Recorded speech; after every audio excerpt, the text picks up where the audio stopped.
L'ultima volta che Umberto Bossi è venuto nel Vicentino lo ha fatto per partecipare alla seduta del Parlamento del Nord e proprio da Vicenza il partito riparte per traghettare militanti e simpatizzanti verso il congresso federale. Dopo le dimissioni irrevocabili del Senatur, la Lega è affidata ad un triumvirato: Maroni, Calderoli e la vicentina Manuela Dallago.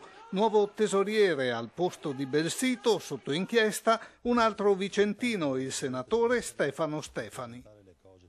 L'onorevole Stefano, entrambi hanno una storia in Lega, entrambi conoscono bene il movimento, a loro è stato affidato il ruolo di traghettatori.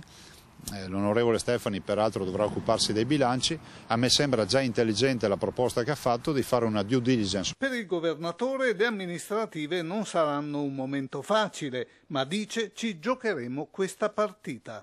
Più ottimista Maria Rita Busetti, segretario provinciale della Lega Nord. Ci sarà un riflesso sulle prossime amministrative di quanto è accaduto? Io spero di no, perché le amministrative riguardano persone che vivono e lavorano sul territorio e quindi la gente valuta quello che è stato fatto. Un errore, prosegue Zaia, candidare Renzo Bossi al Consiglio regionale lombardo, mai associare familiari e parenti alla carriera politica, ma a giustificare pienamente l'ex segretario interviene Maria Rita Busetti. Molte persone sono convinte, e io tra loro, che Umberto Bossi, la persona Umberto Bossi, il politico Umberto Bossi, nulla c'entri con lo squallore di altre realtà.